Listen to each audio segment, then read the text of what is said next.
করা বন্ধ করো।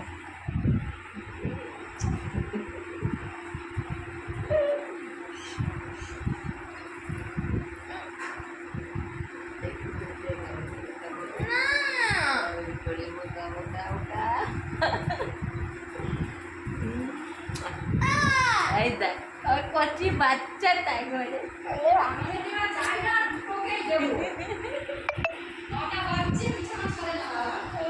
এখন বেজে গেছে প্রায় 9টা মতো।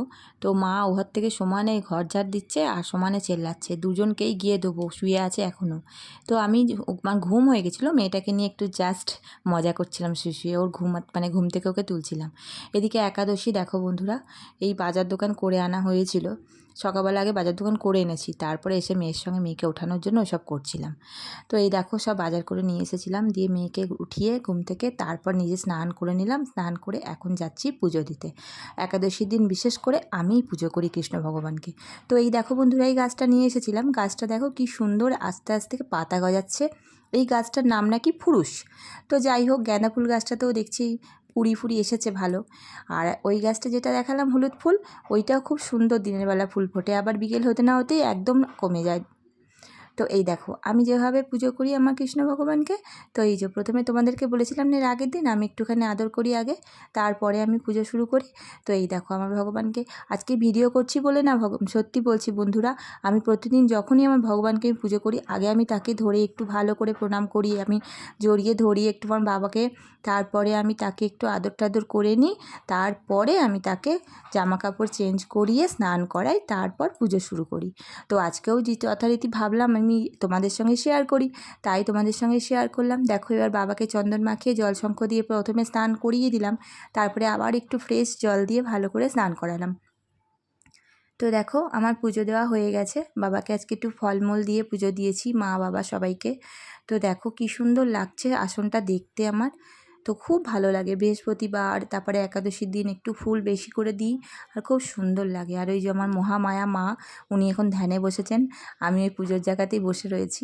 এইবার ঠাকুর সবার খাওয়া হয়ে গেল, তারপরে প্রসাদগুলো আমি তুলে নিলাম, নিয়ে নিচে চলে যাব। তো দেখো প্রসাদ অনেকগুলোই জমেছে, তো আসবে আমাদের ছোট্ট মহারাজ কিছুক্ষণ পরেই, যে আসে বাড়িতে বাচ্চাটা, সে আসবে, সে খাবে, আমরা খাবো। আছি মেম্বার অনেকগুলি, প্রসাদগুলো একদম নিমিষের মধ্যে উড়ে যাবে। তো দেখো এই যে মেয়ে এখন ঘোরাঘুরি করছে। আর এই দেখো এই গাছটা এনেছিল তোমাদের দেখিয়েছিলাম, এই গাছটা না একদম টিকছে না জানো তো, গাছটা কেমন যেন হয়ে যাচ্ছে, কি যে করি কিছু বুঝতে পারছি না। হালকা হালকা রোদও দিচ্ছি তাও গাছটা টিকছে না। তো যাই হোক এইটাও দেখো কি কেমন যেন হয়ে গেছে। তো মেয়ে বলেছিল আসার সময় মিষ্টির দোকান থেকে একটু কচুরি আনতে, ওর জন্য একটু কচুরি নিয়ে এসেছিলাম, ও খাচ্ছে।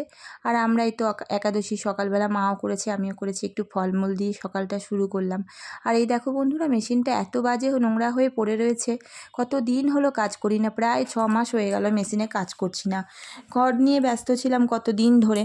তো সেই কারণে মেশিনটা পরিষ্কার করব আজকে ঠিক করেছি। আর জানো তো বন্ধুরা, দেখালাম না এক ব্যাগ পুরো সেলাই জমেছে লোকের, তো সেই সেলাইগুলোও তো করতে হবে।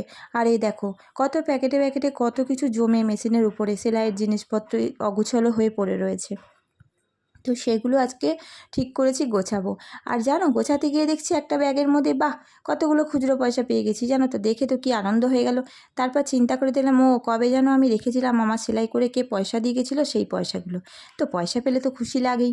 যাই হোক, আর এই দেখো হুক ছুঁচ এগুলো সমস্ত কিছু একসঙ্গে মিশিয়ে জবা খিচুড়ি হয়ে গেছিলো, তো সেগুলোই আমি সব আলাদা আলাদা করে রাখছি। হুকগুলো খুব মানে নোংরা হয়ে পড়েছিল, একটার সঙ্গে একটা আটকে গেছিলো, সেগুলোও আমি বেশ সুন্দর করে গুছিয়ে এর মধ্যে রেখে দিলাম। আর একটা কেস আছে ববিন ফবিনগুলো, ওইগুলোও আমি সুন্দর করে বেশ রাখলাম দেখো। তো মোটামুটি পরিষ্কার হয়ে গেছে। আর চকগুলো আমি একটা ওই ববিনের মধ্যেই রেখে দিলাম। আর দেখো এই সুতোর রিলগুলো আমার মেয়ে বসে বসে গুছিয়ে দিল কি সুন্দর করে, যেটা যেখান থেকে হাত দেবো সেটা সেখানেই রাখতে বলেছে নাহলে কিন্তু আর কোনো দিন গুছিয়ে দেবে না। তো বললাম ঠিক আছে তাই রাখবো। তো পাশে ওই পয়সার ব্যাগটাও রেখে দিলাম, যাক পয়সাগুলো ছিল ভালো, বেশ মনটা লেগেছিলো, থাক পয়সাগুলো। তো সব গুছিয়ে নিয়ে এইবার এলাম মেশিনটা ধরতে। দেখেছো কীরকম হারে ধুলো পড়েছে, কত দিন যে মেশিনে বসিনি তার ঠিক নেই জানো। এত বাড়ি বাড়ি করে মাথা খারাপ ছিল, লোককেও বলে দিয়েছিলাম যারা আমার কাস্টমার আছে তাদেরকে বলে দিয়েছিলাম এখন কিন্তু কাজকর্ম আমি কিচ্ছু নেবো না, যা তোমাদের কাজ আছে সব জমিয়ে রাখো, মাস 6 পরে সব নেবো।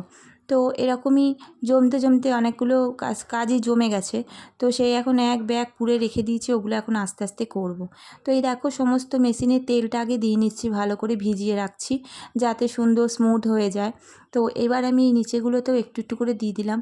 তো ভালো করে বসে বসে অনেক টাইম নিয়ে মেশিনটা পরিষ্কার করছি। তো আশা করি এরপর খুব সুন্দর চলবে। তো আমার মেশিন মাঝে মাঝেই খারাপ হতো, আর আমি মাঝে মাঝেই একটা দাদা আছে ওনাকে ডাকতাম যে একটু আসো বাগিয়ে দাও। তো তারপর দাদা আমাকে বলল টেকনিক, মেশিন বাগানোর সমস্ত মেশিনের কী করে পার্টস সব কিছু ভালো থাকে আমাকে দেখিয়ে দিয়েছিল। তারপর থেকে এখন অনেক দিন, প্রায় বছর 2 বছরের ওপর হয়ে গেছে, আমাকে লোক ডাকতে হয়নি, নিজে থেকেই মোটামুটি সব কিছু পারি। তো দেখেছো কত সুন্দর চকচক করছে মেশিনটা এবার। তো হ্যাঁ, এরম করে আমি পরিষ্কার করি যখনই সেলাই করতে বসি, তার আগে পরিষ্কার করে তারপর সেলাইয়ে বসতাম। তো অনেক দিন যেহেতু মেশিন চালানো হয়নি, তো সেই কারণেই এরম ধুলোটা পড়ে গেছিলো। আর যাক, আর কোনো অসুবিধা নেই, সমস্ত পরিষ্কার করে নিয়েছি। তো এইবার পরিষ্কার করতে করতে প্রায় 1:30-2 বেজে গেছিলো। তো আমার বর চলে এসেছে। তো এই দেখো একাদশীর দুপুরবেলার আমাদের ফলাহার। তো এই আমরা খাবো, মা আমি, এই যে আমাদের বসে গেছেন মহারাজ। দেখো কিভাবে খাচ্ছে, মনে হয় কোনো দিন খেতে পায় না। তো যাই হোক খেয়ে নিচ্ছে, আমি ভিডিও করছি বলে আরও বেশি করে অমনি করে খাচ্ছে, জানো তো। এ দেখো মাও ভিডিও করছি বলে বেশি করে করে অমনি করে করে খাচ্ছে। তো যাই হোক আস্তে আস্তে সবাই দুপুরবেলা ফলাহারটা করে নিলাম। নিয়ে মেয়ের চোখ ধরেছে যে মা আজকে দুপুরবেলা ঘুমাবে না, বই দেখবো। তো ভাবলাম ঠিক আছে ঘুমাবো না। তো ও ফোনে সিরিজ চালিয়েছে, ওইটাই অন্ধকার ঘর করে মা মেয়ে বসে বসে দেখছিলাম। তো বিকেলবেলা একটু ফ্রেশ হয়ে বেরোলাম, মেয়ে আর আমি দুজনে মিলে, দরকার ছিল একটু বেরিয়েছিলাম। তো একটু যাওয়ার আগে চা বিস্কুট খেয়ে নিলাম সবাই মিলে বসে। তার মধ্যে মায়ের সঙ্গে খুব ঝগড়াও হলো বসে বসে, ঝগড়া তো লেগেই থাকে। আর কোন ঘরে এমন আছে বলো যে মা মেয়ে ঝগড়া হয় না।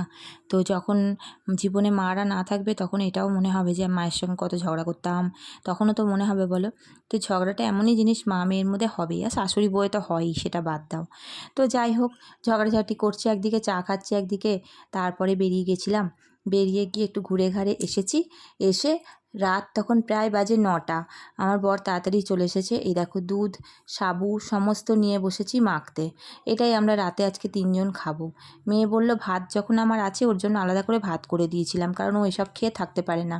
তো ও ভাত দুপুরেও খেয়েছে নিজে নিজে নিয়ে। আমি আর ভাত, এই একাদশীর দিন ভাত কোনো রকম কোনো রান্নার দিকে যাই না, ছুঁই না।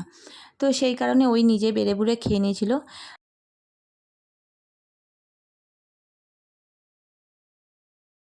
তো খেয়ে উঠে যখন ছাদে শুতে আসবো বলে ওপরে ঘরে উঠছিলাম, দেখো কী সুন্দর চাঁদ উঠেছে। মনে হচ্ছিলো সারা রাত যেন ছাদেই থেকে যাই, এত সুন্দর চাঁদের আলো। তো কী করব, সেটা তো সম্ভব না। তাই খাওয়া দাওয়া হয়ে গেছে, ঘুমও আসছে, তাই চলে গেলাম ঘরে ঘুমাতে। তো আমার এই সারাদিনের ব্লগটা তোমাদের কাছে কেমন লাগলো আমাকে জানিও বন্ধুরা।